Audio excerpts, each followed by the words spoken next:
Hello, you're listening to the Frugal Crafter blogcast. I'm Lindsay Weirich, and today I have Steve Mitchell, the artist behind the Mind of Watercolor YouTube channel. He's designed watercolor palettes with M. Graham and Daniel Smith, taught for Strathmore, and has worked professionally as a graphic designer and illustrator for over 30 years. Steve, welcome to the podcast. Hey, thank you. Boy, this is exciting. Great to talk to you, It's sort of face-to-face. I've watched you for years, and we did a stream together. Actually, to this day, it was like 8 years ago to this day, we did a kind of mashup with some other YouTube artists, and it was funny to see that on my Facebook memories today. I remember that just kind of vaguely, but I haven't looked at it in all those years. But that's right. Yeah, that was a really newer thing right then. So, oh my gosh, yes, back in the day of Google Hangouts where we would just kind of like scramble in, hey, anybody want to go live tonight? We're going to go live. It was fun. It was fun in those days. Yep, it sure was. Yeah, I'm always interested in the people I watch on YouTube, just like everybody else watching this or listening to the podcast today is. And I love to hear about the backstory of my favorite YouTube creators. Can you tell me a bit about your career as a graphic designer and illustrator? Sure.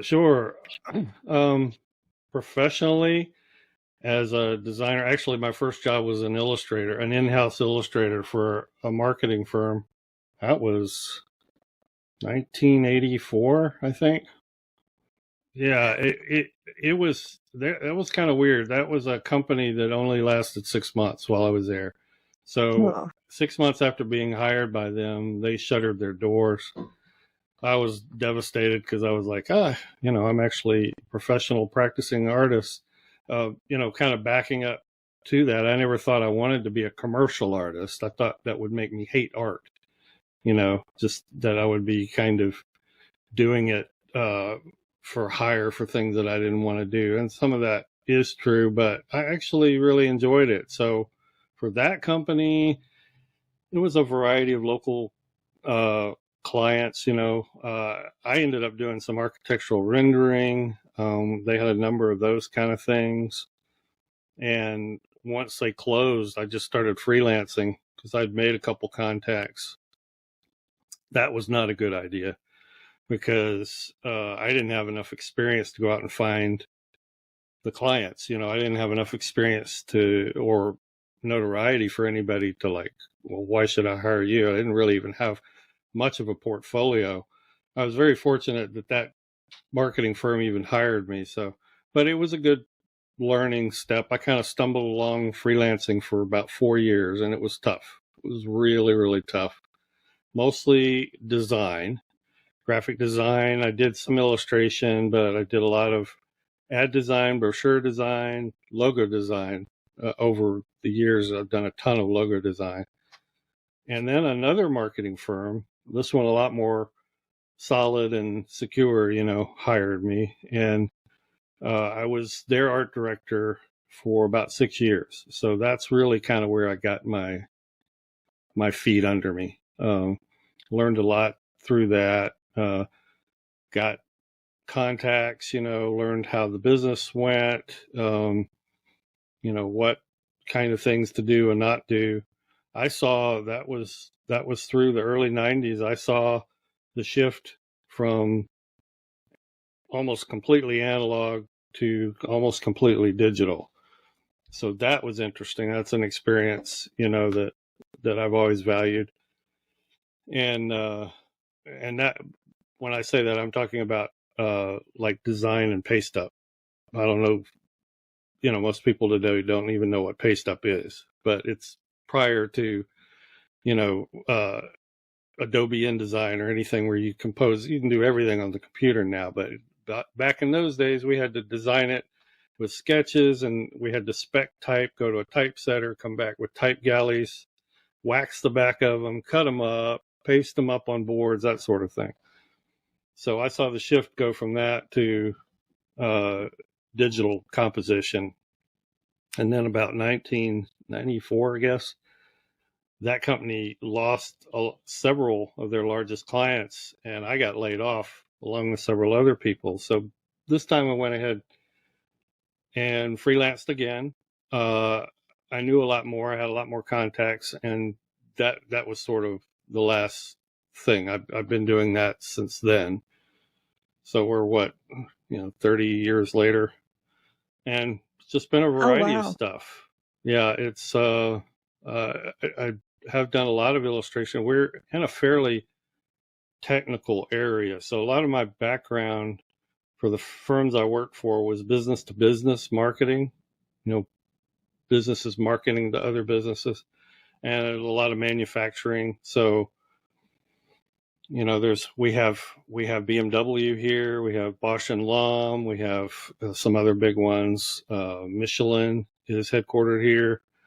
I've done work for all of those. Ryobi, Delta Tools, done like exploded illustrations for like manuals, catalogs. We have GE has a big generator production plant here, but they also have with their sports lighting division. So I did catalogs. I did sports lighting catalogs. They did all the lighting for like soccer fields and tennis courts, that sort of thing. But then there were some local illustrators that were good friends that kind of did some overflow with them. They had an agent in New York that did a lot of children's books. So I got to do some Disney stuff, some Fisher Price, some Matchbox. Most of that was, we kind of called it platoon work. One person would draw, kind of like they do comics. One person would draw it, another person would color it, that sort of thing. So, and it was licensed. That agent was an agent mainly for publishers. So it would be maybe like Scholastic, but they would license Disney. So it wasn't ever working directly for Disney, but that sort of thing. So I got to do a little bit of that. I've done, it's just in this area of the country, and I don't live in a real big city. You have to be sort of multi-purpose. If you live in LA or New York, you can specialize, but you can't really do that here. You just have to do whatever you can to bring in a buck, so to speak. So I don't know, that's it in a nutshell. I eventually got tired of it. So things have changed, especially in the last, let's see, I started my channel, and interrupt me anytime if you want to interject. Okay. Well, 2014 is when I started my channel. And prior to that, probably 5 years before that, YouTube had come up, and people were starting to use it. There was a group of illustrators I knew who were doing little tutorials and putting them on their blog. I think that's kind of what you did, isn't it? That's how you started with YouTube. Yep.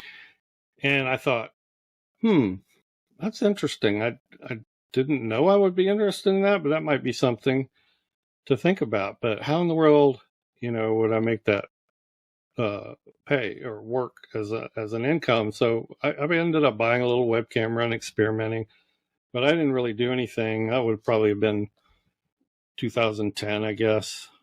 So, when I started my channel, I was starting to watch other channels, mainly the ones that like tell you how to make a go of YouTube, just to see what in the world can you do with this medium, if anything. I was still freelancing full time, had to be.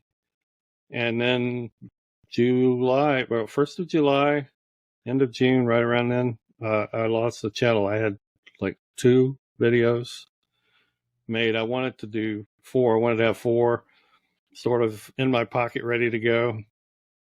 And I actually started the channel back in January, and I was like, I taught myself how to edit, was kind of tweaking all the things, the video, the audio, is like trying to get it done. And come summer, my wife was like, oh, for heaven's sakes, just put the videos up there and see what happens. So I did, and she was very supportive. And it was like, I wasn't doing a video every week, but a couple a month, maybe on average. And I was really just surprised at the response. It's not, like viral or anything, but it was like, after a couple of weeks I had 100 subscribers, and it was like, in fact, I did a video about that where I celebrated 100 subscribers. And it was kind of, or a lot. yeah. Well, for me, it was an indication that it was a step, because when I looked at that, I saw a staircase. I thought, I can take that step, I can take the next, and I can take the next, and all the advice that you see and hear from YouTube gurus is treat it as a job. Just keep consistent at it. And I thought, I can do that. And I just, my shtick, I guess, if you want to call it that, my hook was, I just wanted to share tips and techniques. I originally had planned that every video would be under 10 minutes, like 7 minutes. Well, that never happened. But I didn't want to do long form stuff. That's all kind of evolved and changed now. But there were about the main artists that I saw that were doing similar things as me. If they were professional, they were like these big, gallery artists, show art, DVD out or something, like Brenda Swenson, and they would take clips or portions or even a whole episode or out of one of their DVD classes and just put it up on YouTube. And that was like all they had. Maybe they put up like 2, maybe 3 in a year. And I thought, no, I want to be different. So, and I looked for models, like, I looked at your channel. Yours was one of the first. You were one of the first people to kind of respond to a comment. And I even remember what it was. It was watercolor pencil. And I'd never used watercolor. I had some, but I didn't really use them. And you were outlining something. And, you were drawing it with watercolor pencil. And then you were doing the watercolor. And I was like, of course. That's brilliant. That's logical. I made some. You probably don't even remember the comment. That was probably my first couple months. Maybe I was 3 or 4 months in. I don't remember when it was. And I said, this is great. I said, this is a technique I've got to try. And you responded, and I was like, oh, she responded. And you said, what is it you said? You said, oh, it's a game changer, Steve. And that was your response. I was like, I can see that. So that was my introduction to the Frugal Crafter. Oh, that's so funny. I still try to respond to most comments now, but sometimes it gets a little crazy. But yeah, I mean, people, that's awesome. People remember it. So you, like, when you're commenting or you're responding to people, they're probably like, oh my gosh, Steve responded to my comment. That's so cool. Yeah. So you must have like been watercoloring the whole time you were doing your graphic design stuff, which must have been quite a change from like working on the computer and drawing on the computer to being able to get your hands on paint and do something more tactile. Yeah. Watercolor was actually my first love. I took a class, way back in the 80s, had a really excellent instructor, and it just clicked, I loved it. I did well in his class. Excuse me. And, I from that point on, I was always doing watercolor. Now, there wasn't a whole lot of call for watercolor illustration. I mean, it came in handy, it was a great way to learn and develop your painting. But it always sort of stayed on the side. I had commissions mainly through friends and relatives and people I knew. They would say, oh, I'd love to have, one of yours, or people who knew me, who knew I could do it, say, well, would you paint something for me and I'll pay you, blah, blah, blah. But professionally, I didn't do a lot of watercolor. When I went through my freelance career, I did, let's see, a lot of airbrush. I actually went to a professional trainer seminar down in Atlanta just to kind of improve those skills. Did a lot of airbrush with acrylic and gouache, both. So those were much more useful in the commercial art realm. And loved acrylic. And really, watercolor has a lot of relationship, a really good relationship with acrylic, I think. And I used it like watercolor, which you don't see a lot. You see it with illustrators more than you do fine artists. So I would you ever paint with a. Go ahead. Oh, sorry. I was wondering if you ever take your airbrush and use it with your watercolors. Obviously not cadmiums and cobalts, but like your other colors for backgrounds or anything. I have, but I would usually use gouache rather than, straight up transparent watercolor. Usually when airbrush artists use watercolor, they're using something like Martin's dyes, because they're so fluorescently vibrant, not light fast, but you would see that. And I didn't use those. I like gouache. I mean, you could thin gouache down, so it was vibrant, and that's usually when you were airbrushing. If it was commercial, it usually called for that. So I had played around with airbrush and watercolor, but I didn't really do it much. What I really enjoyed was taking taking acrylic and using it similar to watercolor, but building it up where I needed it to be opaque. So I would paint not on canvas, but on watercolor paper.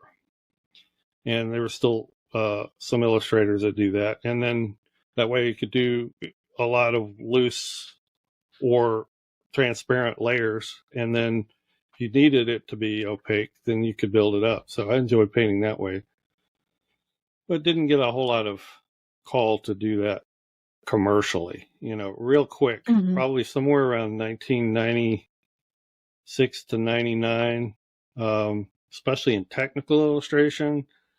Digital just blew a lot of that away because it was easy to kind of rough stuff out. It was easy to make changes, revisions, that sort of thing. And if it was a technical subject, it's just more conducive to digital illustration. So.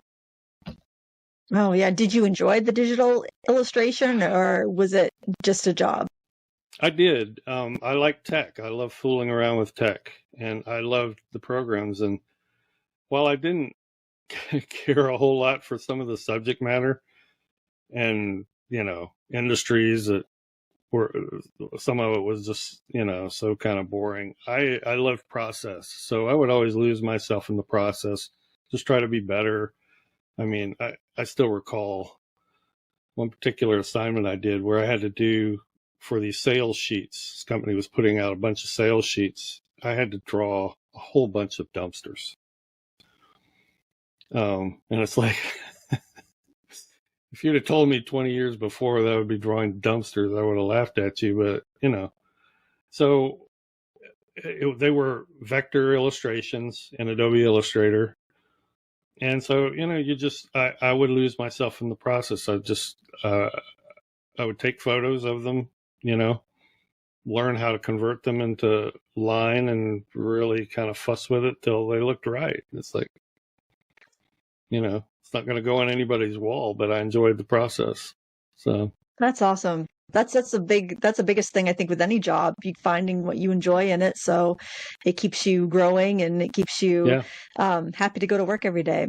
So you went from working for a company and designing what they tell you to design, to freelancing, to finding the work and then designing what they tell you to design, to being kind of in the Wild West where you can make whatever you want for yourself, for people. How did that change? So what I mean is, like, were you trying to get feedback from your audience about what you want to paint next, or did you just have this wellspring of inspiration within you that kept those videos coming, or a mixture, or what? Yeah, The way I approached it, and I'll back up into the last sort of 5-6 years of freelancing. The industries were really changing, the design industries, and I don't know how freelance designers do it today. I mean, so much has changed. Even long before anybody was even thinking about AI, you were starting to see stock logos, stock brochure designs where you just go in and change out the visuals, graphic design programs and Photoshop and all those things were becoming more sophisticated. And so you could do things quicker, more efficiently. But what was interesting is that clients knew that. So they expected you to do it faster, and it's like, and you had a lot of agencies back when the economy sort of tanked, I guess around 2008, something like that. A lot in this area, a lot of marketing firms went under. A few survived, and you had a lot of companies taking their marketing in-house and just saying, I don't need a marketing firm, I can do it myself. And as a result, most of the quality of their marketing went down, not always, but you just, it's kind of hard to describe, but I'd end up working for contacts directly out of a company that, well, some of them were fairly sophisticated, but a lot of them were just do this, just do that, and it'd be things you'd go, oh, it's, you'd think to yourself, oh, that's a terrible idea, and if you spoke about that too loudly, I'll just get somebody else. So anyway, all that to say, I just started enjoying it less and less and less, enjoying the clients less, and enjoying the type of assignments I could get. About the time I started YouTube, I had some attrition. I had a really good big client that I had done a lot of work for, was bought out by another company. And that other company brought in their own team. And they started over, new designers, new marketing people, everything. So it's like I was gone.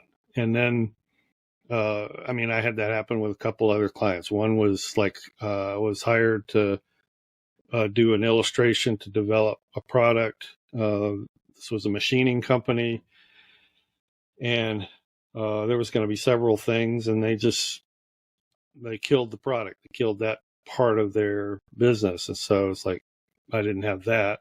So, you had some attrition, and normally what you do is that then you just kind of knuckle down, take your portfolio, and you go out and try to find some more, try to get some more. I was just really losing the will to do that, So I was really hoping I could do something with YouTube. And what kind of getting now to your question, it's like, yeah, I was excited because I had started sort of rediscovering watercolor, going back to square one. I was going to question everything. The techniques, I was in a bit of a rut with it. If I did it at all, I was going to rediscover all the equipment, the paints, the brushes, everything, the techniques. A woman that lived across the street from me, who was also an artist, she had all these splash annuals. I'd never seen a splash annual before. That's the Sorry, what is that? I'm not sure what that is. Splash is a yearly annual for the best of watercolor. Oh, the book. Okay. Yeah. The book, yes. Yeah. They're not producing the book anymore, sadly, but it is in a magazine now. But I'd never seen it before, and I've seen all these fantastic watercolor, and they were doing so many different things, and it's like, whoa, I can do that. So she let me borrow them, for a few weeks, and that just sort of got me thinking, and I started experimenting. And this is a little bit pre-YouTube. And so when YouTube came along, I was like, these things I'm learning, I can teach or I can share. And if I learn as I go, I can share my learning process too. That's how spontaneous painting started. We'll get to that question, but the format I wanted to have were mainly focusing on single techniques, not as much step-by-step tutorials or taking them through a whole piece, although I do a lot of that now, but just sharing something new. Or if I did a tutorial, a demo, I focused on one aspect of how you use the medium, how you treat it, how you do this, how you do that sort of thing. And I love that because I was in the process of discovery too. And it was just exciting. And what really I loved was people picked up on that excitement. They really can pick up on it when you're excited about stuff. You know that. And that fueled me. If you look at your channel and you click oldest and you look at your videos from when you first started going, it's like looking at a course. It's like looking through a table of contents on like an art instruction book. And I would highly recommend somebody getting into watercolor to go into your channel, click the videos, and click oldest, and then just start right on lesson 1 because it's just so cohesive and one lesson flows into the other. And it just seems so well thought out and well planned.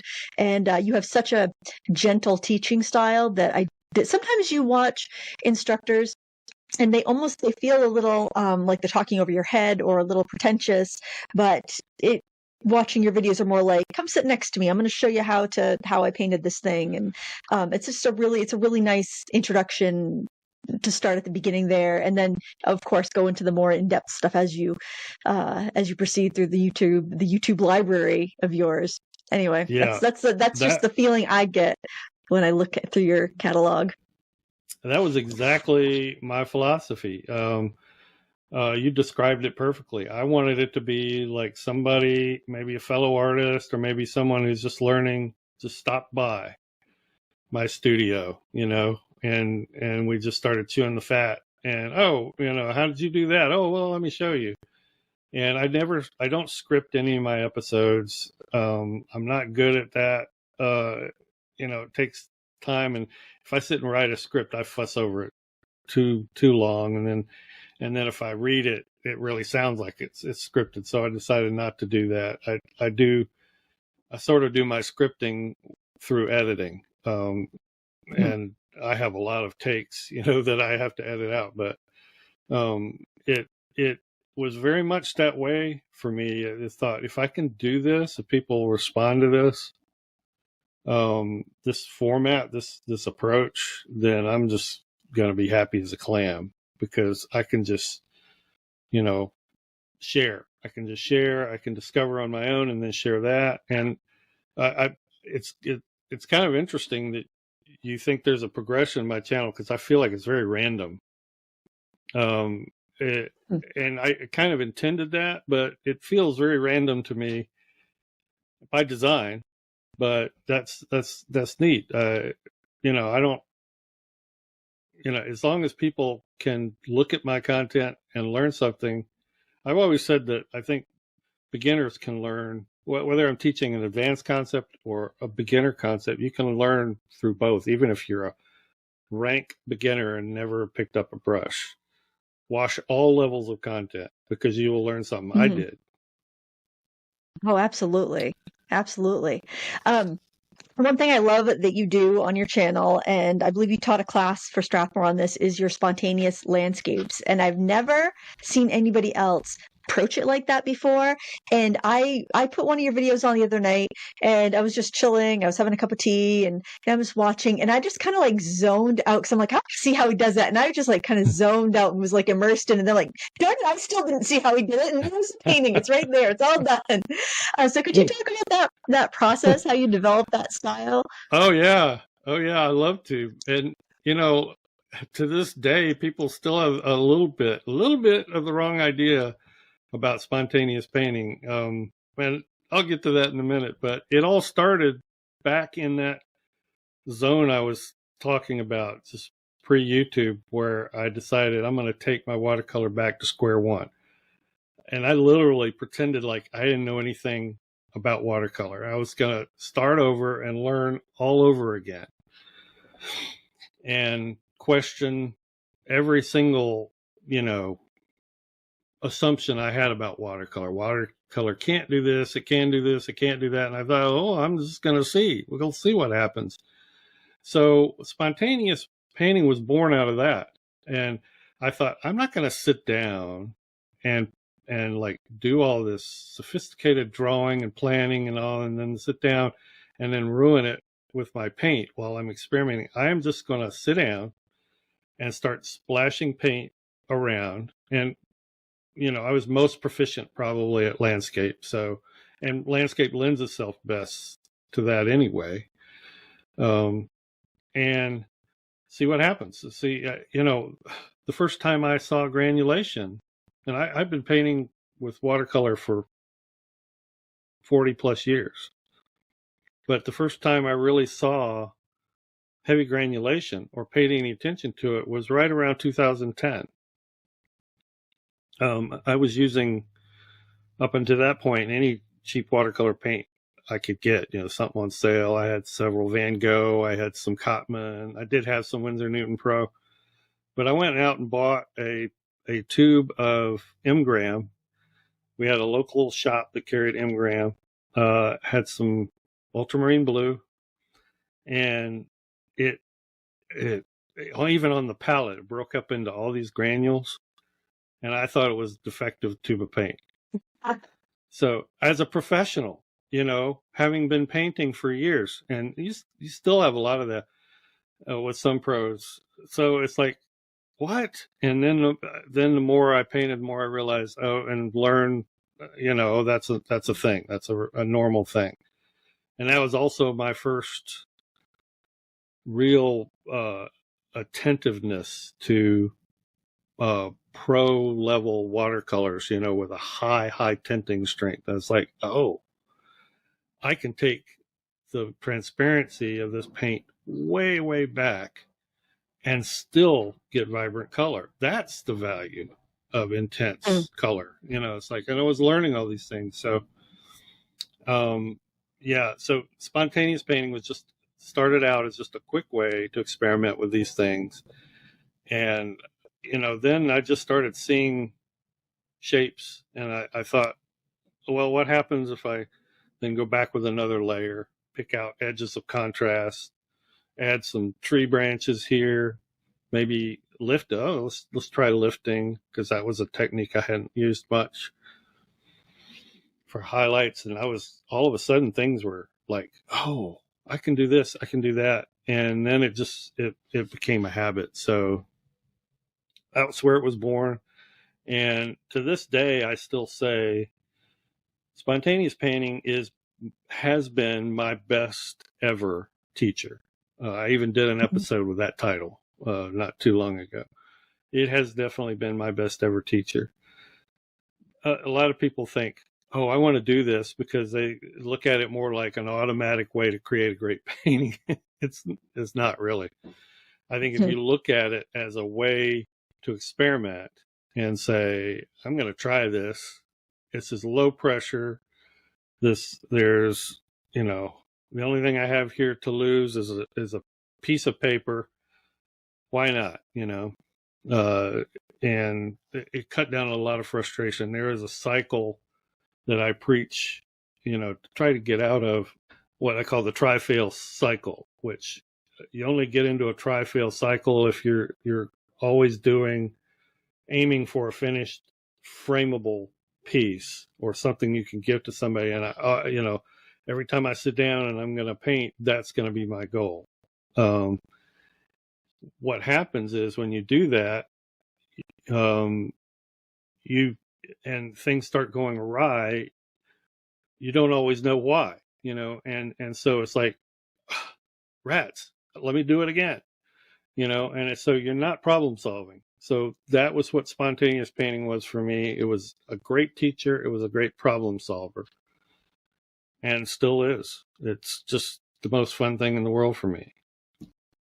It's great. And I like what you say, getting that try-fail cycle, because I think a lot of artists will get into this this frame of mind where I'm going to paint this thing and it's going to be perfect and I'm going to share it. And then you either you don't reach and try to pull out of your comfort zone a bit and try things that could possibly fail because you want that predictable product. And then you get burnt out because you're doing the same techniques and the same thing and you're not growing.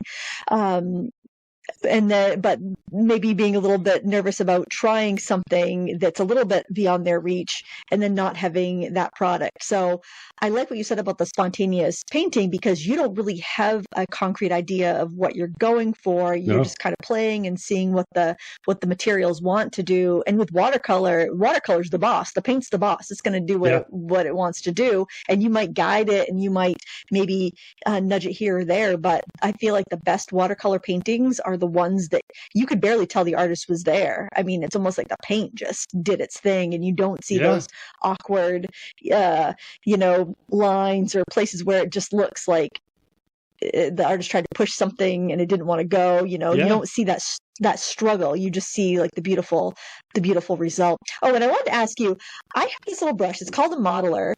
Why? I've seen you use it too, and I never could figure out why it's called a modeler and why it's so short. Could you tell me? Do you know? I don't.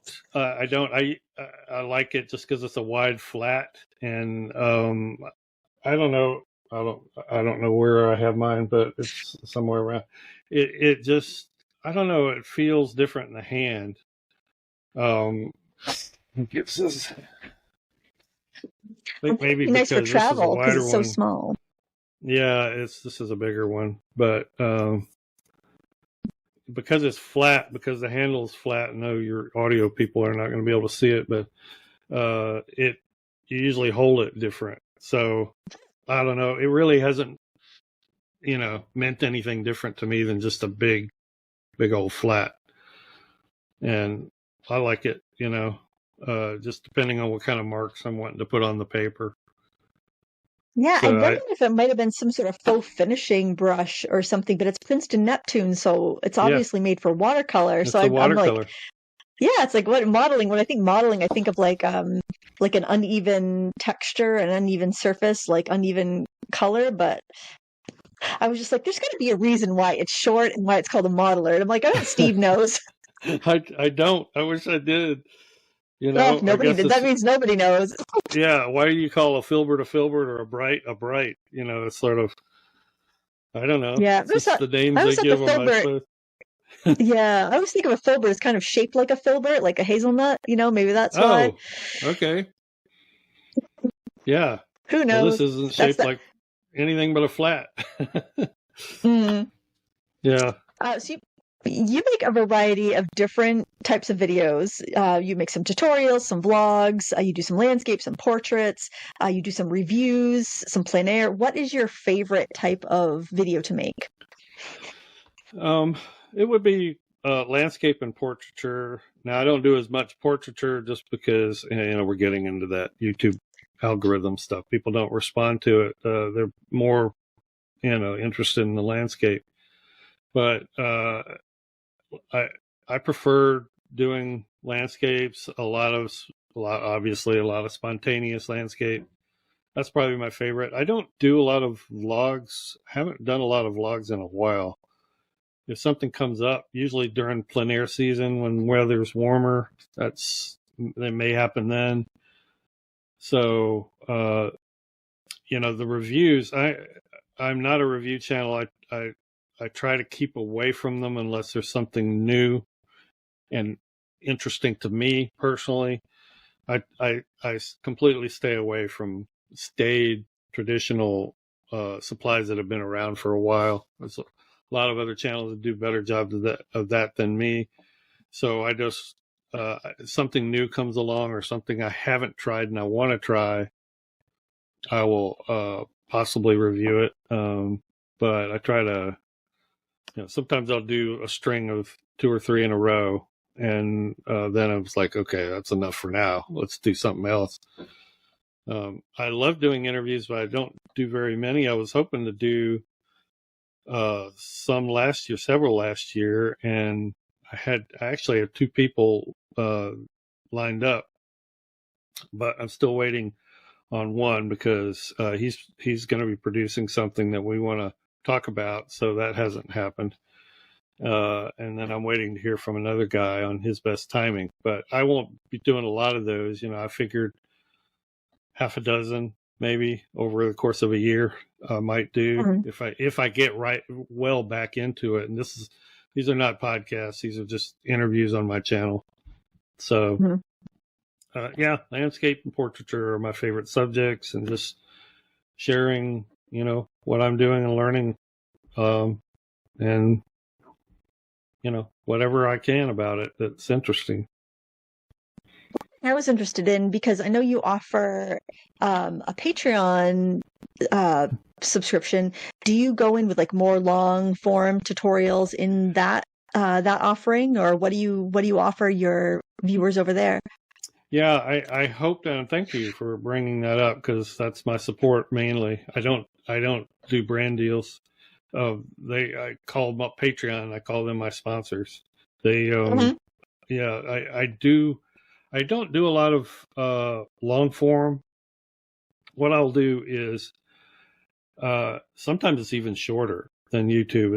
It's like I will go more in depth on a technique. That's one thing that I do. I've got a series over there called 15-Minute Artist that was born out of the idea. There are a lot of artists that want to know, is there something I can do today that if I don't have a lot of time, it'll only take me 5, 10, 15, 20 minutes just to get my brush out and get doing. So I've been working on a series of that. I have a series called Video Extras. Sometimes if I do a YouTube video that's heavy with music, I'll go back and add a commentary over that. So there's that. I have another series on Patreon called Studio Tips. That's like, what's this brush and what's it for? Or hey, here's how you fill a palette, or, what kind of tape do I use? It's little things like that. Those are short videos. So it's not a lot of long form instruction, although this year I'm planning on cutting back a little bit on YouTube. I've been doing weekly videos, so that may cut back a little bit, and I'm hoping to push more content over onto Patreon. And I want to give them some full workshops, because those I've done those for Strathmore. I've done it for Etcher. We just finished one for Eric Rhodes Plein Air or Watercolor Live, and they do pretty well. Yes. So I thought, well, I should do that for my patrons. I should give them workshops and just kind of use the Patreon platform as a school also in that regard. So it's a variety of stuff.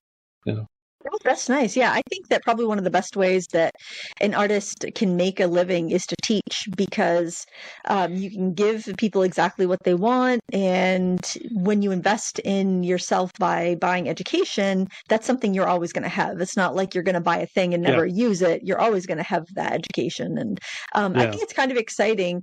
I don't use Patreon myself, but it is really exciting to see people taking that platform and turning it into like a school or a place where there really is extra value for people to glean.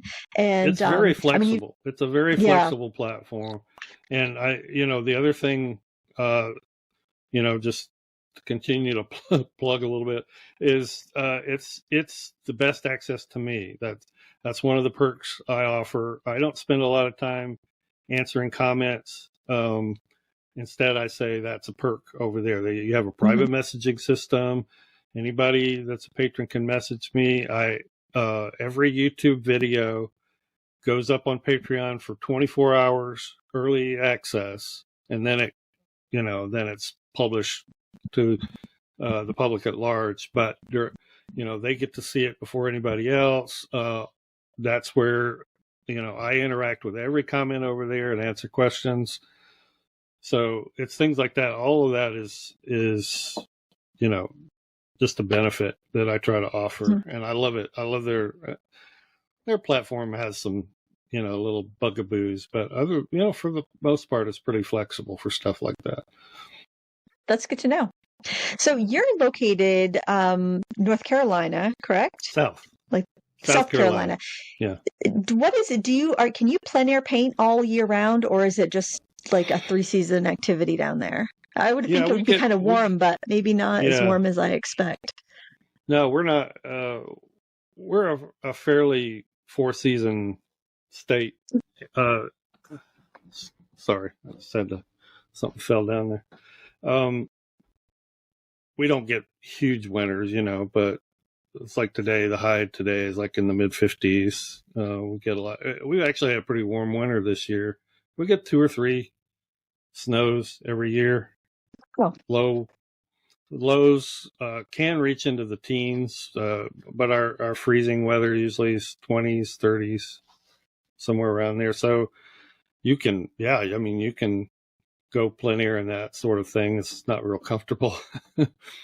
It'll start warming up. Yeah, I'm definitely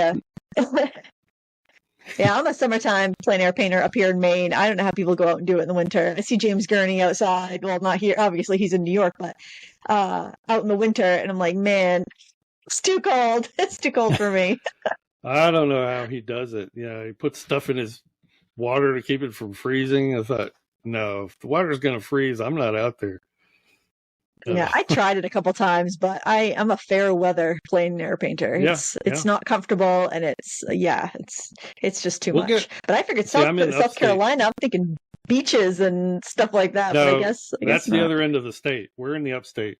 We're in the upstate. We're right next to the Appalachian Mountains, and I'm about an hour from Biltmore State, which is in Asheville, North Carolina. So we're like 20 minutes from the North Carolina border.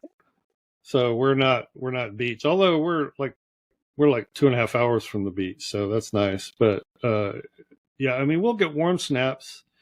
I've actually done plein air painting videos in January because like on a particular day for a short time, weather got into the 60s.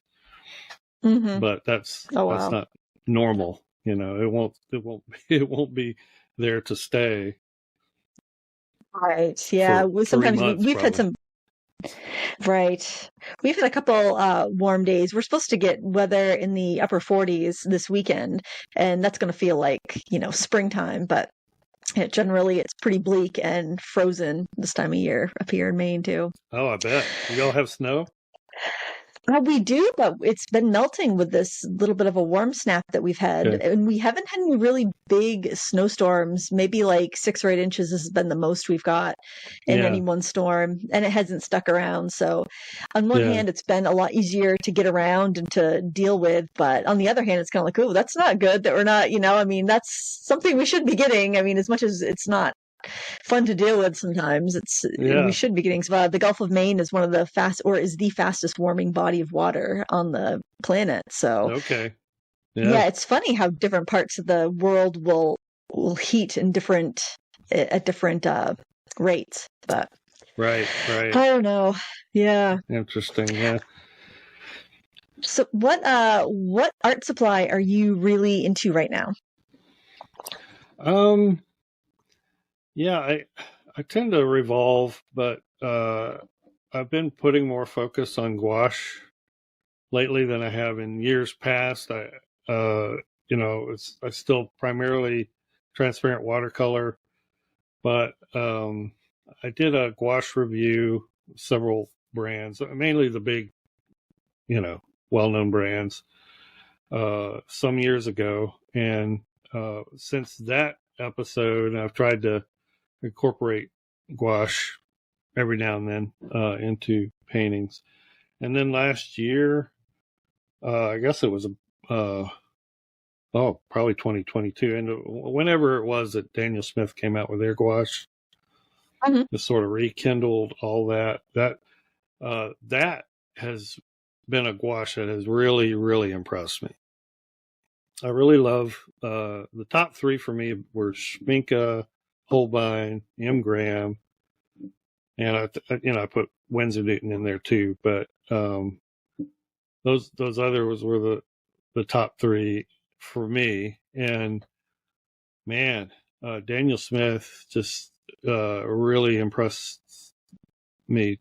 to no end. I was just playing with it again last night, and I still haven't done a whole lot with it. So I keep thinking, is it just my imagination? Is it because it's new and I'm thinking about it, using it?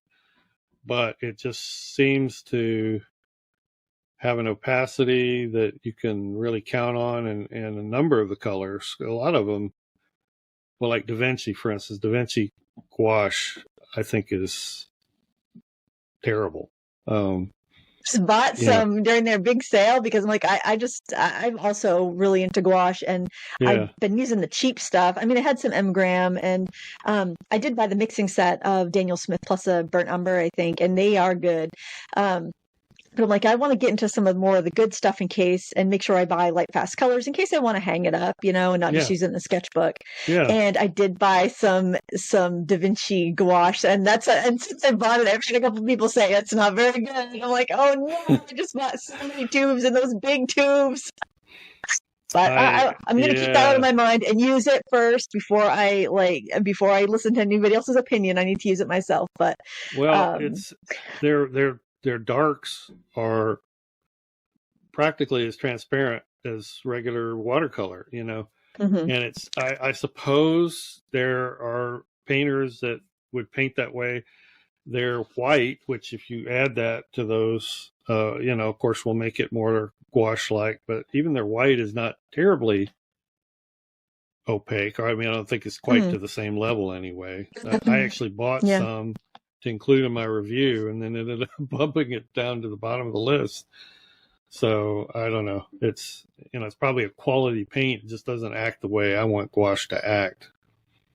Yeah, maybe it will end up being more like watercolors, and I'll just end up using it with my watercolors. Or I teach some free classes at the library to kids and whatnot, and I will use student grade watercolors on those, because a lot of the techniques we're doing we're not going to be lifting and scrubbing and doing we're going to be spending like 25 minutes on a painting, so we wouldn't get into where you'd see the benefit from a professional paint. So I'll use like Royal and Line Nickel, or whatever affordable paints that I happen to have, and which is great because then I can be like, have at it, kids. Go to town, have fun, paint. You love paint and you don't have paint at home, here, take this set. I can, it's cheap enough that I can share, fill up a palette and send it home with them, and they can keep on creating. I do believe that there's a place for every paint out there. I mean, there's been a few that have been like, I wouldn't even recommend them to, if it was free, I wouldn't recommend it, but But yeah, I bought the 5-color set from Holbein. It was the 5-color mixing set, and it was cyan, primary yellow, magenta, black and white. And I loved that so much. I think if I'd started with a larger set of Holbein, I don't think I would have liked that, like a larger set, as much as those 5 colors, because they just mix so well. And I had previously bought the Daniel Smith mixing set of gouache, and I'm like, these together are perfect because you've got the warm color primaries from Daniel Smith and you got the cool primaries from Holbein. You mix them together and it's perfect, add a brown and you're good to go. And I recently bought the Turner. Yes. Oh, I kick myself because Amazon had the 24 set of 15 ml tubes of Holbein for like $85. And I'm like, nope, I'm happy with my 5 tubes. And then the price went up crazy. I'm like, why didn't you get that? Oh, what a time to be frugal. Oh yeah. Sometimes it's hard to resist those deals. And then I resist them and I feel I regret. I have so many regrets. But yeah, and I recently purchased the Turner designer gouache because I've used their acrylic gouache, and I'm not a huge acrylic fan, but I did like their acrylic gouache, and I like Golden's open acrylics. Are 2 very different types of paints, but probably as far as acrylic paint goes, I like both of those. So I have high hopes. I have high hopes that the Turner design gouache will be nice. I was talking to Sarah Burns a couple of weeks ago on the podcast. I watched that one. Yeah. She's such a treasure trove of information on gouache. Yeah. I love that with art, you could be doing art for 40 years and there's still more to learn and there's still more to get excited about. Yeah. And, somebody can find a pen and it's like, oh, that does look interesting. I want to try that. And, I think that's why I like to ask that question, what art supply are you really into now? Because then it kind of gives me ideas like, oh, I gotta try that, or, oh, I got to get that out again. And hopefully that does that to the viewers and listeners too. They're hopefully raring to get to the easel.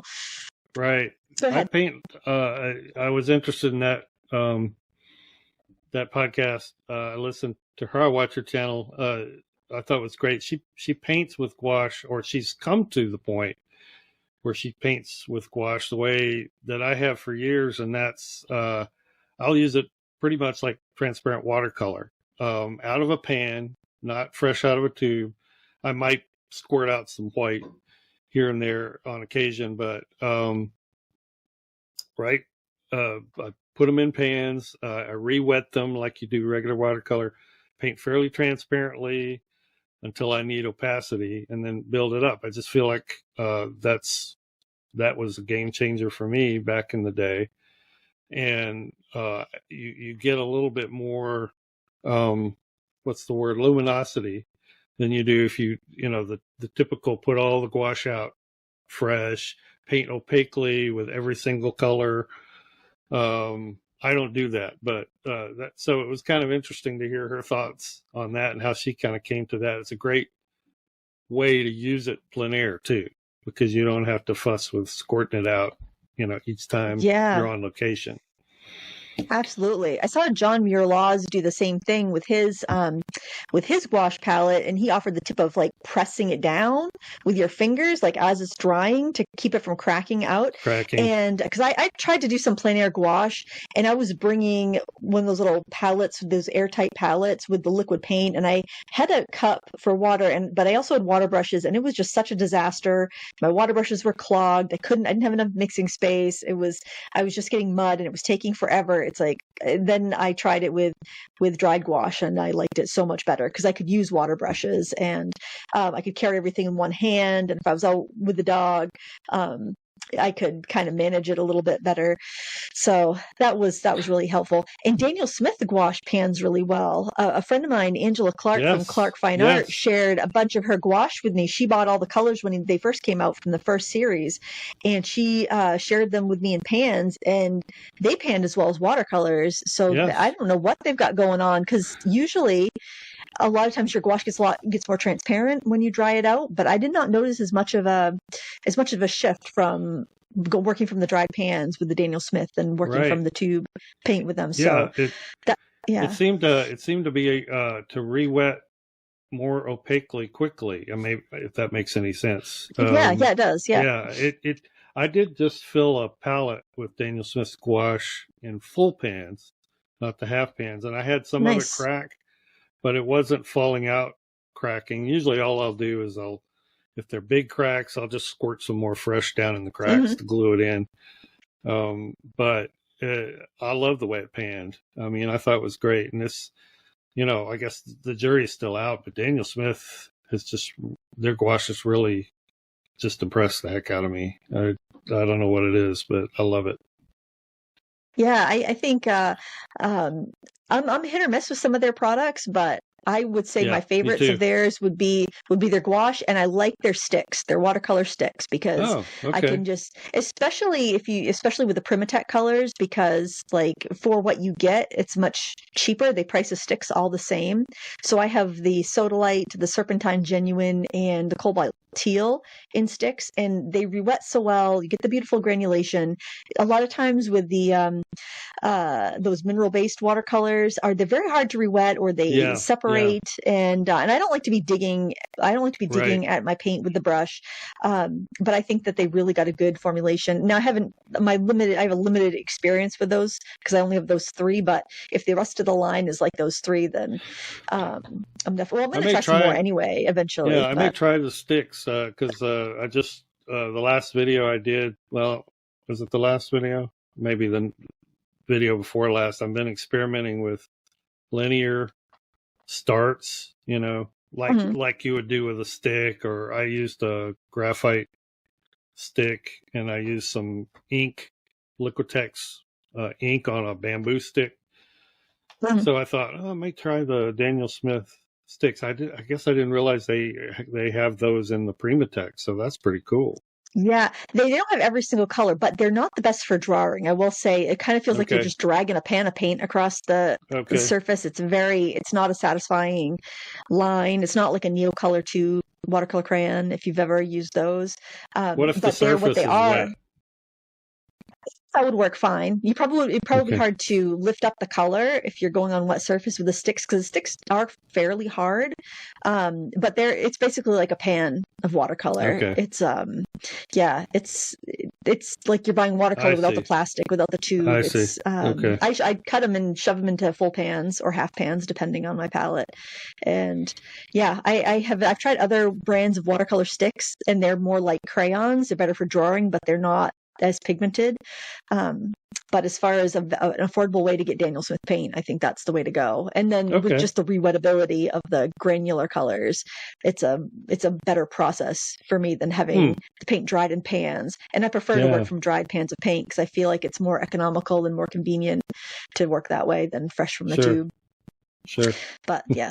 You might like the Ink Tense blocks if you want to work with like a linear product, and then that would those are great because that's true. Maybe that would be a better choice. Yeah.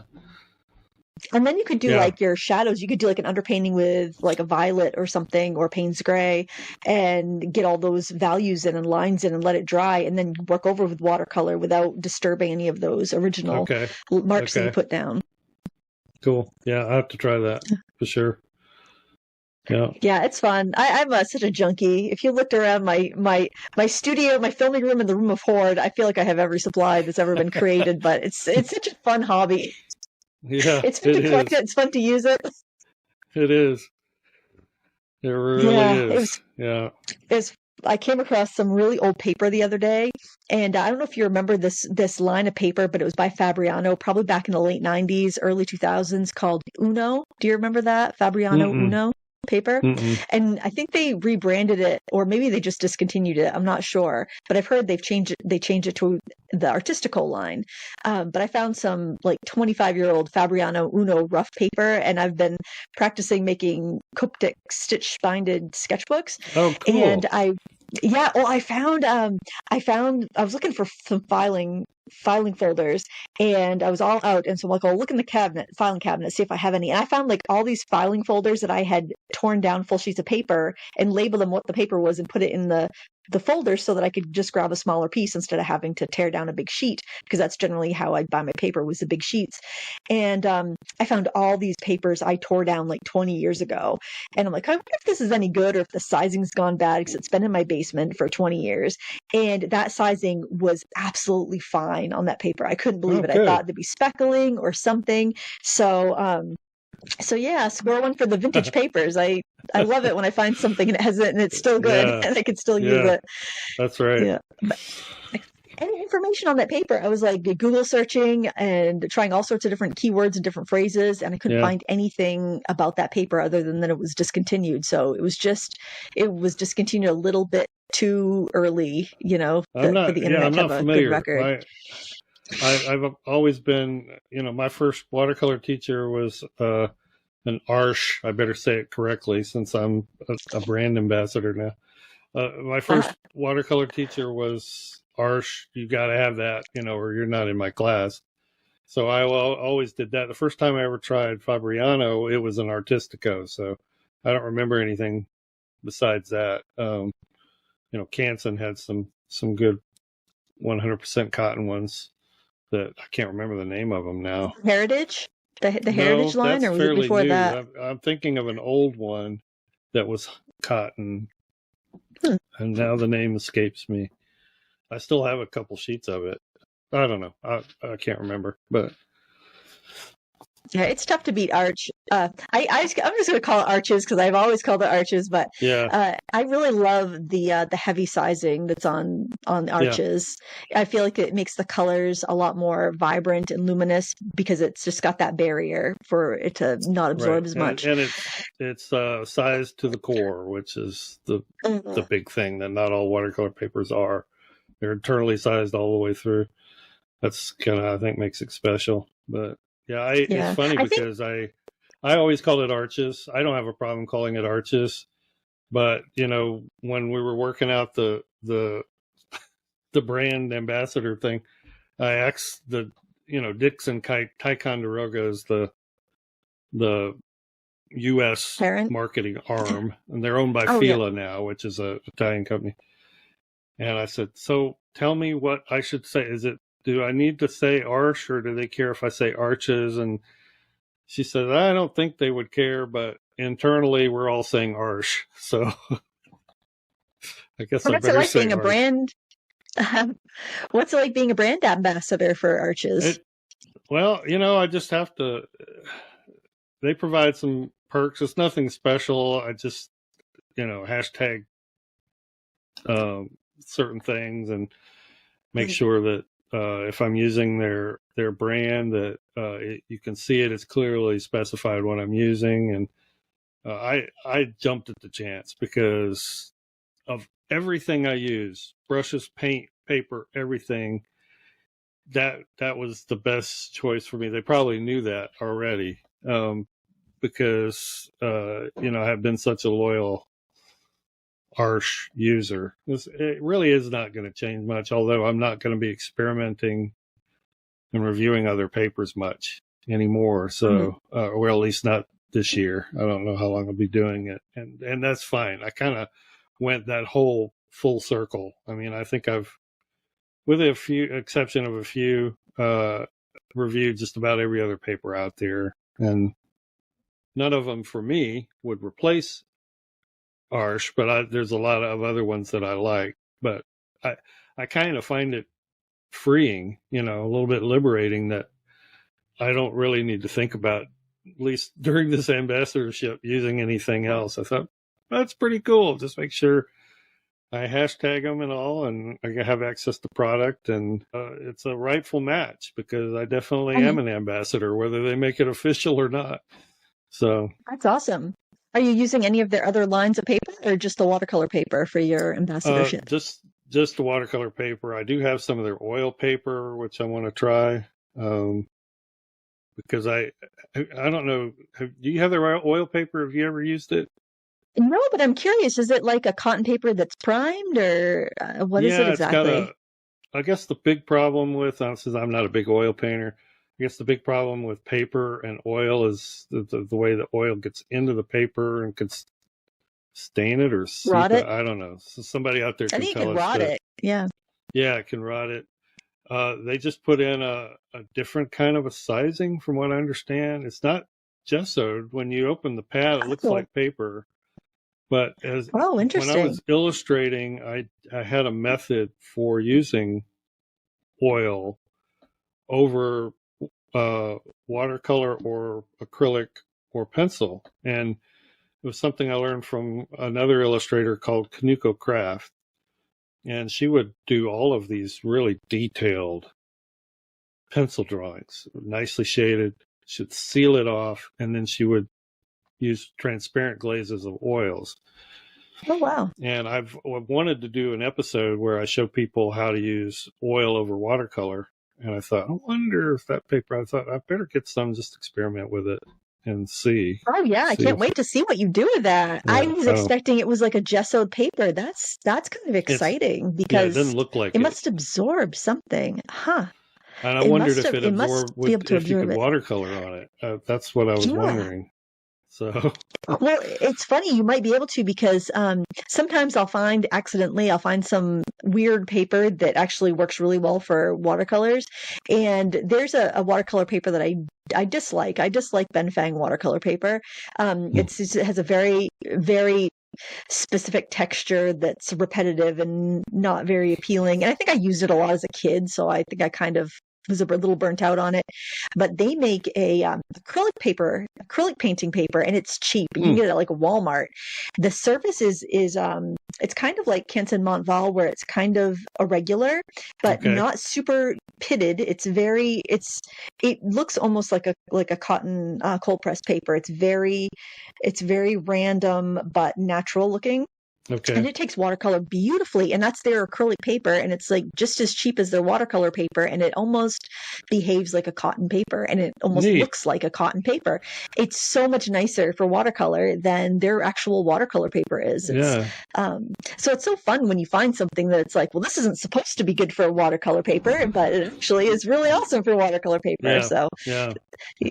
I think we all need time as artists to experiment like that, because if you're constantly under the gun to create create something for YouTube or for a client. Right. You don't get that kind of that discovery time.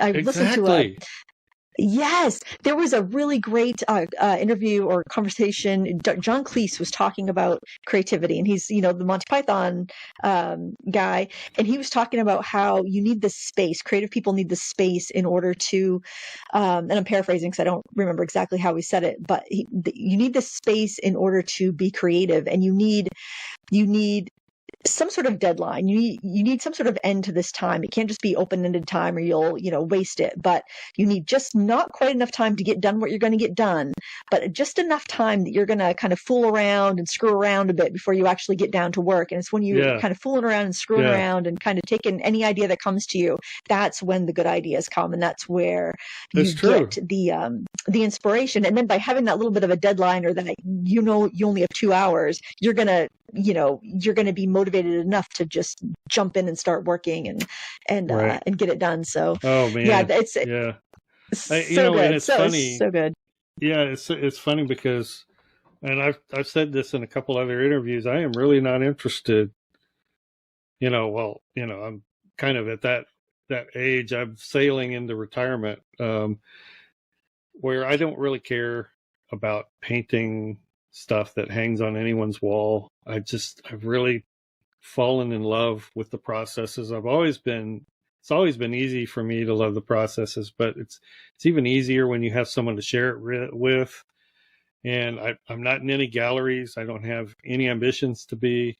I'm probably going to enter some shows from time to time, like competitions, but we're talking about single piece kind of competitions. It's just something that I have done that I happen to really like. But as far as I know, unless something changes, I'm not going to be, I don't do commissions at all. Don't want to do that. I've had enough of doing what people want me to do exactly. I just love painting and discovering new things, new ways, or just tightening up, doing better the processes that I have learned in the past. And just, sketchbooking. Sketchbooking was something you would do if you had time, as a full-time graphic designer and illustrator, and you feel like you probably need to when you're developing something. But now it's just, I love it. It's fun. I probably love sketchbooking more than I do, finished paintings on big paper. So I don't ever paint very big. So it's like, yeah, I could easily go the rest of my life like that. Oh, absolutely. I've turned to sketchbooks a lot because then there's no pressure. Like, I don't like to sell my work very much, but sometimes I'll get an email and somebody will be like, is this for sale? Is that for sale? And I hate pricing. And I find that very stressful. And if it's in a sketchbook, I'm like, I'm sorry, it's my sketchbook. It's I got a way to say no and not be rude, or not like I not have to come up with a price for something, because I don't make a living from selling my work. I sell a few a year, but it's there. Yep. Yeah, that's definitely never been a same thing. Yeah. But a sketchbook, you've got a whole fresh new page, and you could take 2 full sheets of watercolor paper and tear them down into 8s and make a Coptic stitch sketchbook with it. And you've got 64 pages. That's 64 brand new starts out of 2. And you get the good stuff, because the good paper, you only need 2 sheets of it. So for, $20, you can make a sketchbook that you can put 64 paintings in. And I mean, divide that up by like enjoyment per dollar. I mean, that's a few pennies a page, and you're having so much fun. It's a great way to be, I think. Yeah, it is. It's a great way to. Sketchbooking is so freeing for me because, again, it's that same vibe, that low pressure. I could do whatever I want. My goal can be whatever I want it to be. It does not have to be, is this going to be something that's going to sell? It's just, I still, after all these years, I'm still most enamored by the work of really great illustrators, both past and present. And so I look at stuff, I think, I don't want to do illustration for hire anymore, but I look at some of their work and think, oh, wow, this this is great. I need to be able to try stuff like this. And to me, that's what sketchbooks are great for. Is just try something, do something, just experiment. It's so liberating to me and exciting. Yeah. Yeah, I agree. Do you find that now that you're doing YouTube more often that you paint smaller, or were you always painting smaller all through your career? Yeah, I find that I'm painting a little smaller. I don't, maybe not, that hasn't changed a whole lot. I'm probably painting smaller more often, so it still varies. But yeah, some of that I think was just necessary for YouTube setup. It's just easier to film a video when you have a smaller piece. It's quicker because a lot of time we, as YouTubers, we have time constraints. So, I've had some requests to do bigger, longer, more involved paintings, and well, I want to do that, and I feel like I need to do that just for my own satisfaction, but it's difficult to figure out how to YouTube that because, I mean, we're talking, I would love to do one of these pieces that takes a week of planning and thumbnails and then takes another, 40 hours to draw and get everything just right, and then takes another week or two to paint. I'd love to do that, but that's not practical for YouTube. So, excuse me. Kind of still a slave to that, but yeah. It's hard to get in that flow state too. If you're working on something large and you are trying to film and narrate it, it's, you've got that right side of your brain and the left side of your brain fighting at odds when you're trying to describe everything you're doing, but you're also trying to work it out in your head and unlock that flow state and that creative potential. And to do that over the course of a large painting is exhausting. It's one thing to just kind of lose yourself in the art and then you start after breakfast working on a painting and before you know it, it's dinner time. But when you've got that camera rolling and you're trying to narrate it, it's a different experience entirely. And I don't think the painting's as good either when you have to break it down. That's right. It's like trying to describe to somebody how to tie a knot, or how to, you can tie a knot and it's here you go. But if somebody asks you how do you tie that knot, it's very difficult to explain how to do that. That's true. One of those things is just kind of muscle memory. And that's why I don't paint as large as I used to, because if you paint something and you share it, people are going to say, oh, where's the video? Do you have a video for that? And you either got to refilm a video or say, I'm sorry, I'm not going to do a video on that. Yes. And it's hard. It's hard because you want to keep people happy and you want, you want to give the people what they want, but it's very difficult. You know what's funny, and I don't know, we're going to kind of maybe talk shop a little here for a minute, but I don't know if you find this, but the vocal requests I'm finding a lot of times don't match up to what most people want to see. You find that true? Yes. Let me give you an example, and that's portraits. Every time I do a portrait, and I absolutely love to do portraits. It's as much a favorite thing for me as landscape, but they get notoriously low views. And I love landscape too, so I'm not like going to landscape just for the views. But every time I do one, I get all these saying, oh, please do more. Oh, please do. Oh, I really want you to do more. Oh, please. And it's like, those requests are not matching up to what's actually people are wanting to watch. So I wrestle with that, And I really hope to be able to just do it and forget about the views, because I think that's important too.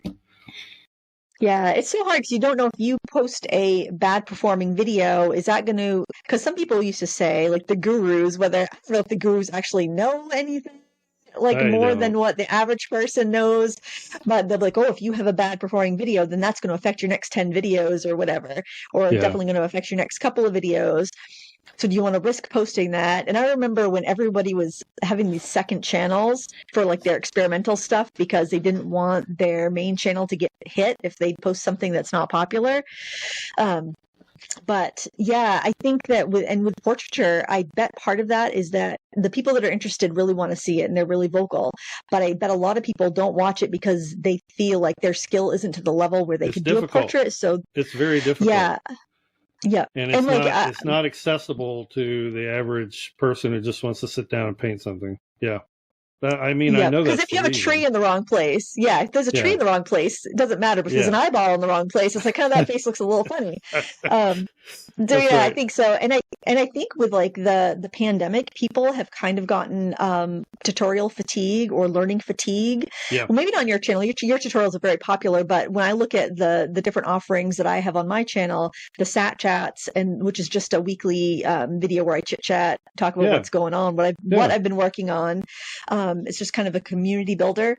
Right. And then my reviews, and heaven forbid, if I post a haul, that's going to be my #1 video of the month. It's like, I think it's people have learning fatigue, or they just want to they just want to zone out. They want to pour a drink and sit down on the couch after a hard day of work and just listen to somebody tell them something about something without them feeling the obligation that they have to do something. Where when you watch a tutorial, you feel the obligation, like I should be doing. If I'm watching this tutorial, I really should be doing this thing. Otherwise, I'm wasting my time watching the tutorial. But you can watch a haul, you can watch a review, you can watch, and you're just taking information or entertainment without the like obligatory feeling that you should be participating. So I think that's the big thing. And with portraits being more difficult, people might be curious about seeing how it goes together, but if they're not going to do it, they may not feel like investing the time to watch it. Maybe, I don't know. I've been doing YouTube for 14 years. I still haven't got it figured out, so I don't know. It changes. The algorithm is constantly changing, and these quote unquote gurus are even saying that. It's like, I don't know, and oh man, you mentioned a word that just, I'm so sick of hauls.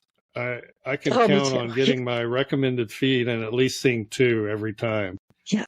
And can you believe the explosion of watercolor channels out there? I mean, since I started YouTube, and I know since they're just, every time I open YouTube, there's one I've never heard of, small channels just trying to get going and make a start of it. And some of them are very, very talented, but it's like, wow, just Every genre is like that. I think there's a lot of different reasons why, because like when we all first started, there's a certain cohort of us that we kind of met early on, and it was a Wild West, and nobody was making money. Nobody came to YouTube to make money. We're all just kind of like, oh, let's see what this is. Let's just share.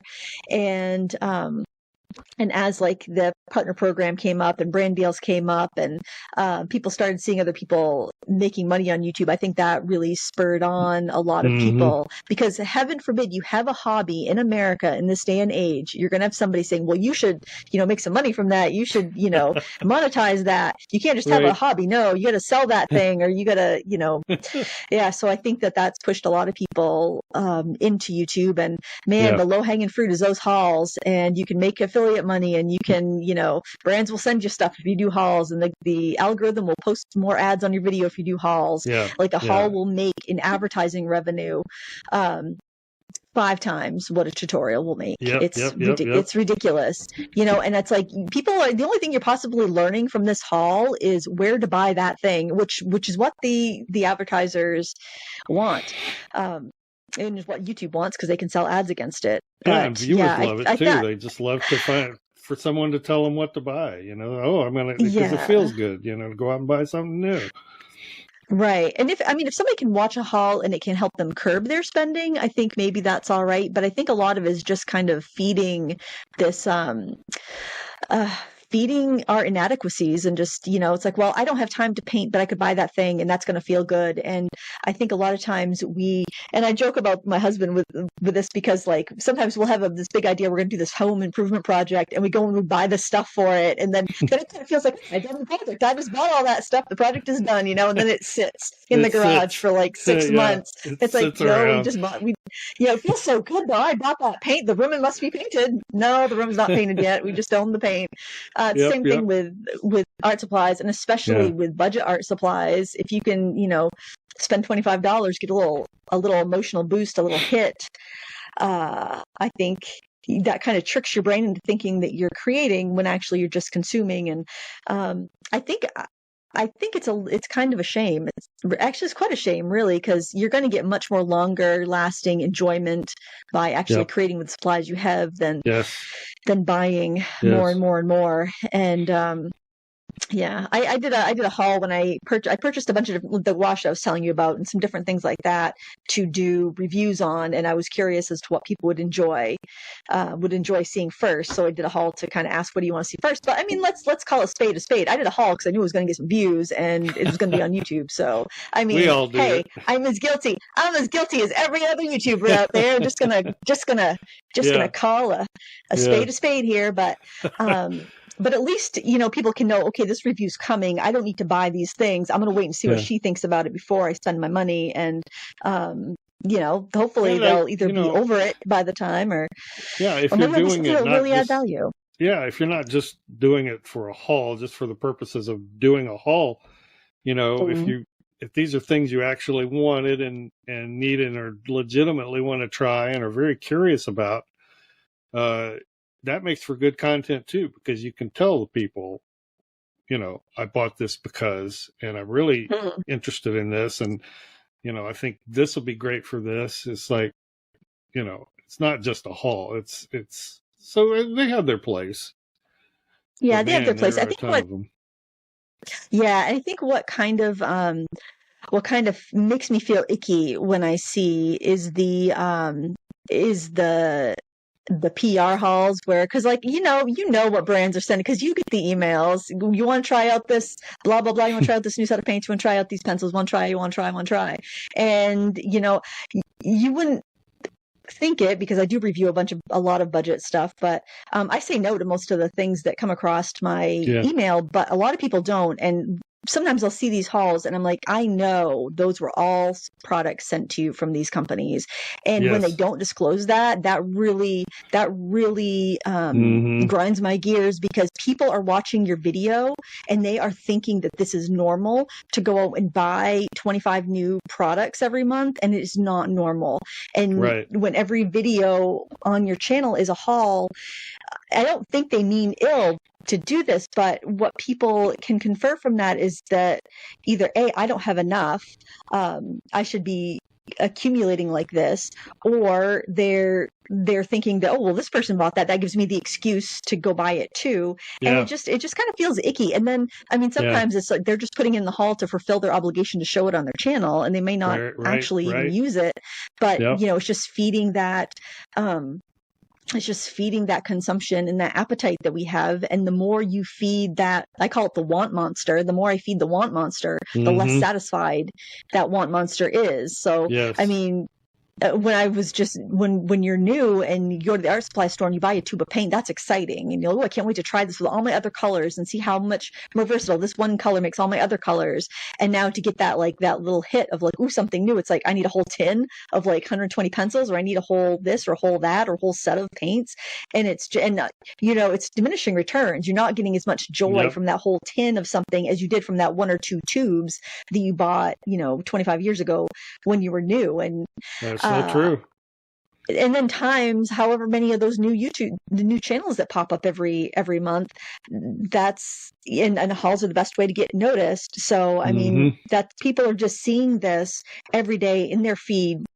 Because I mean, like you said, new channels popping up, people you don't subscribe to, people you don't know or follow, but because it's a haul, it's showing up in your recommended page, and people are getting into a hobby and they're seeing that, and over and over and over again, it makes you think that this is normal, and it's not normal. People don't normally, if you just talk to, say you have you have some friends from your local art society or a adult ed class or someplace where you get together with others and paint.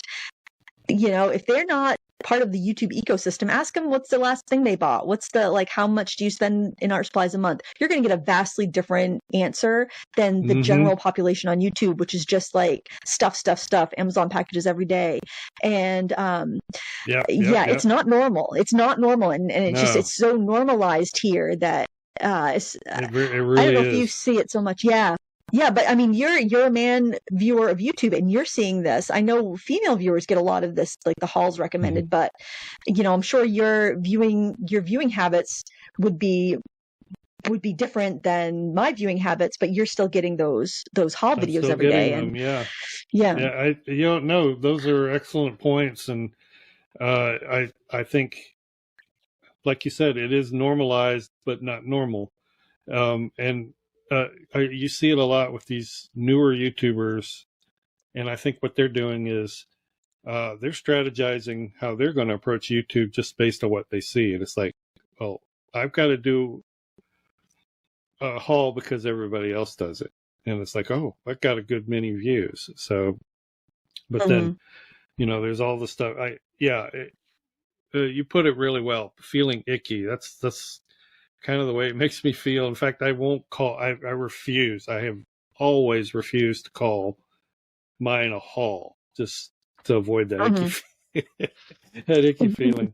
I do a Christmas episode every year, so it's a little bit different vibe. That's got a purpose, but it never fails because I always say, you're going to buy this stuff as a gift or for yourself, and I can always count on like a million comments that says, "Oh, I'm buying that for myself." You know, so we all do have ways of doing it, but it's, I don't know, it's definitely not normal in the normal world of art. Yeah, but it's so incentivized here, and it's just too bad. I would love to, and that's what I'm doing this thing this year called my year of favorites, where I'm using my favorite products like pan pastels and M-gram watercolors, and I'm hoping that I can spark some enjoyment from people and some interest from people that are like, here's a cool thing made with stuff. Doesn't have to be this stuff. Use your stuff. You don't need specific stuff. Just get some good stuff. Just use this good stuff that you probably have that's better than the stuff that you're going to buy from Amazon. So, use your stuff. Don't let it go to waste on the shelf. And hopefully I can spark some interest in some people's art. I don't know. It's, you get kind of like on the platform for a while and you're just like, I don't want to promote that. I don't want to, I don't want to do your bidding, evil empire. Absolutely.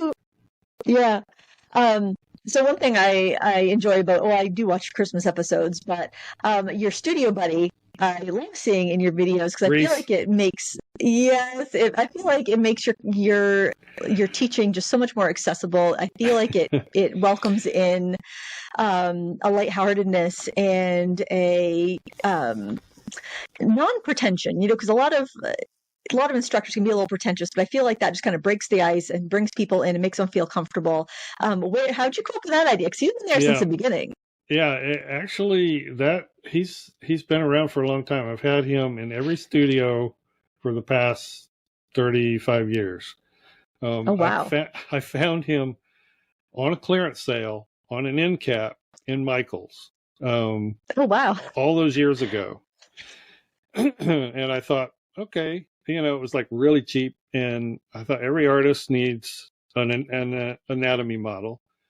And having a skull is always great for people and I was not very good at portraits back in the day. I was terrible, let's put it that way. And I was actively working on improving them, sketching all the time. So he kind of came on board right about that time. And there was another group of illustrators that we kind of got together once a week, and I learned a lot from them. We had an idea for another business, which really we didn't make a go of, but I would bring him in and they thought it was cool. And it was a sickly yellow, greenish. It's actually yellow, but on video, sometimes he looks yellow, green plastic. So I took a rag and some brown acrylic paint and I just completely rubbed them down with acrylics and then rubbed it off. So what it did is it kind of antiqued him, got rid of a lot of that ugly yellow, made him look like he was actually dug up. Mm-hmm. And he didn't have a name, he just sat around. But he looked kind of real. He just sat around in every studio I had after that.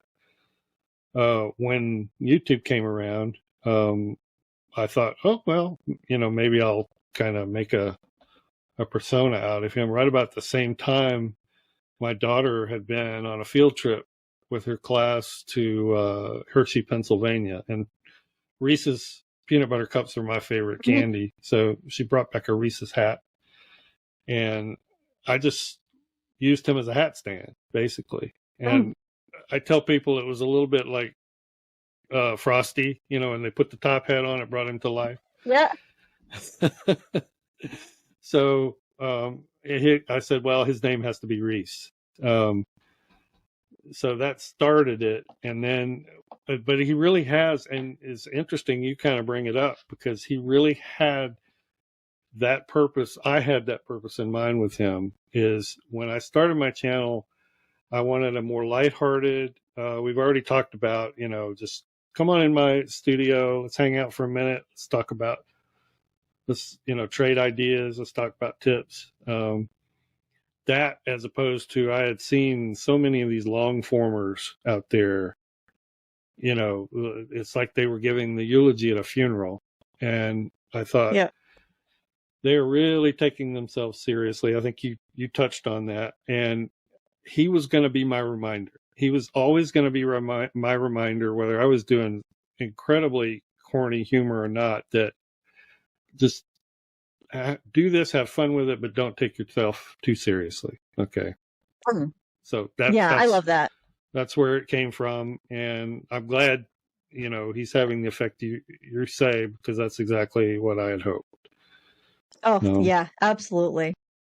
Well, I do have one more question before we wrap it up today, because I see you got books behind you. I think every artist loves those inspiring instructional books. Wonderful thing about the internet these days, even if things are out of print, you can often find copies like on thrift books or other online sellers. Even on Amazon, they have all these like third-party sellers will sell out of print books. So if it's out of print, it's fine. But do you have any books that you would recommend for watercolors? And this could be in any level. It could be beginner, intermediate, advanced. What do you got? The book, usually when people, or when an artist asks for a beginner book, well, there's several. I think the one that I usually say the most is, and I'm not sure if I can get the title right, it's called The Complete Watercolorist Essential Notebook. Yeah, I have that one. That's just a good reference, but it's not a book you have to like take from cover to cover, and you can do it that way, but it's a good book that you can look stuff up, like almost like a dictionary reference. He's a good watercolorist, but he's not like an inaccessible, highly detailed kind of style. So that, in terms of, is there anything, I mean, I have a lot of books. I have a lot of books on illustrators that I've liked over the years, since I still, revere them the most. I think, though, more recently, really just been very fond of Anne Blockley's books. Anne Blockley, because of her experimental techniques, and it plays into that idea, spontaneous painting. And she just came out with a brand new one just before Christmas. I pushed it on my Christmas episode, called Poetic Woods. So, I'm not familiar with her, so that's neat. Her father was a watercolorist, really good watercolorist, and now she's kind of followed in that. I mean, I could show you this is. Oh, very pretty. Oh, her work looks familiar. I'm wondering if I've seen it elsewhere. Yeah. I love that kind of fractal trees look that she's got there. She's got like 5 books out. There's another one, Experimental Landscapes. These are backwards. Oh, nice. I will find those and I will list them in the video description for people that so they can find that easily. But those are great picks. Those are great picks because those have been was my near to me, favorites so I'll have to recently. go check that out. Oh, that's great. There's one that I loved.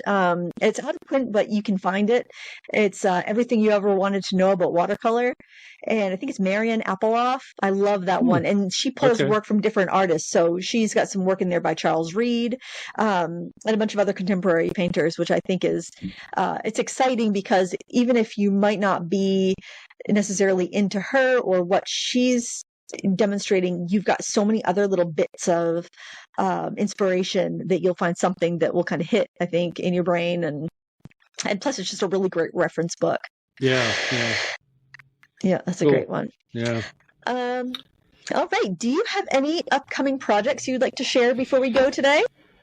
Not really projects. Let's see, I still have the workshop I did for Strathmore last year, which was free then, but now it's on their YouTube channel, and they've given me permission now they take the rights for a year, and then now I have permission to upload it on my channel, so I'll probably be uploading those. It's a 4-lesson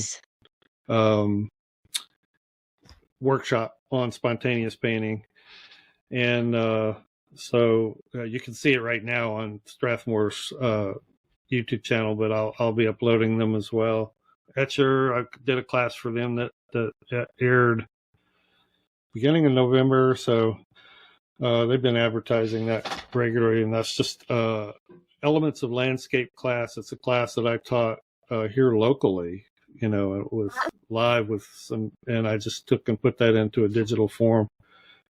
That's also I think that's 4 episodes, and that's on the Etcher site. So, what else? Oh, I'm going to be at PACE this year for the first time. The Plein Air Convention and Expo, the big Eric Rhodes thing that they do every year. It's always out west, is that Arizona? So I never get to go. It's going to be Where's it going to be this year? Cherokee, North Carolina. So, and they're going to have one day of plein air at Biltmore Estate. So that's kind of neat. So I'm really excited. That's in May. So I haven't announced it yet, but I'd like to, if there are any minders out there who are going to also be going, I'd like to do a meetup with anybody. So, how fun. Yeah, that's cool. I've just put together, I'm not sure if I'm supposed to mention this. I'm doing a palette for my Mary Blue. Well, they can slap my hand. Hey, add it to the list of accolades to the palettes that you've cut. Oh, that's awesome. Is it going to be one of the? Well, they can slap my hand. Okay, I won't ask you. Well, I'm just curious. Is it going to be like the 6 color tube sets that they've offered that they put out with like Jenna Rainey and some other? Yeah, nice. Oh, I like my Mary paints. I love their Potter's Pink because it actually is strong and it re-wets really well. I love them. I mean, next to Ingram, it's my favorite. Yeah. I remember when they used to be on the... so for other reasons. Yeah, I liked their old formula even. I remember I was such a sucker for the ads in the back of the Artist magazine, and I would that's how I found out about Da Vinci watercolor and my Mary Blue, and also I've ordered sample packs of different papers. I was always mailing in those little forms with a check. Yeah.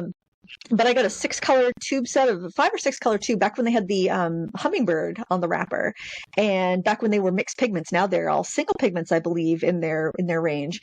And I thought they were fantastic. Yeah, they're kind of hard to find unless you're ordering them online.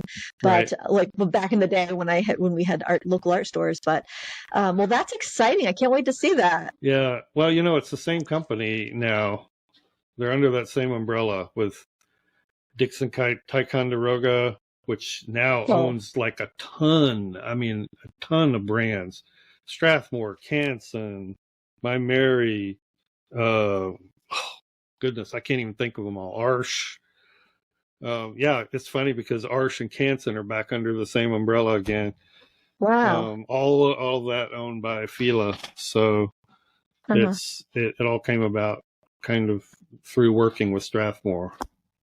Yeah, I think that would be a really interesting podcast topic, would be to talk about kind of like who owns what. I was looking up some tools the other day and my husband was like, like there's like 4 different tool manufacturers that make all the different tools. And I'm like, no. And so I looked it up. I'm like, yeah, like there'll be one company owns like all these different brands of tools that you think are like competitive with one another, but they're all owned by the same people. Yes. It'd be really, really interesting to see like I know Call Art in America distributes like Winsor Newton, Liquitex, a bunch of different, maybe even Grumbacher. I don't know. There's like a few companies that have like 20 brands under their belt, and you'd think that they would compete with each other, but they're actually all together. That would be really.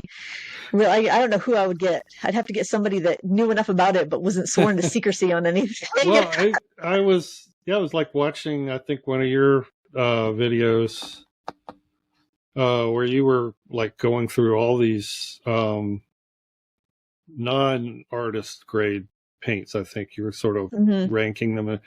You were talking a lot about which ones all seem to come from the same manufacturer. Same factory. Yeah. Yeah. I thought, so that's probably you. You're probably the one that knows the most about all that stuff. Yeah. Oh, and I have to say allegedly, or I think, because I don't want to get sued, but I mean, I'm positive on some of these, but I got to say I think or allegedly just so that I don't end up getting myself in trouble. But yeah, it's like you can buy the same. That really irks me about all the hauls is that you're recommending these things and you're making this seem like it's normal, but you're encouraging people to buy the exact same set of paints under 10 different brands. And that's people are never going to get through that. They're never going to use it up. And,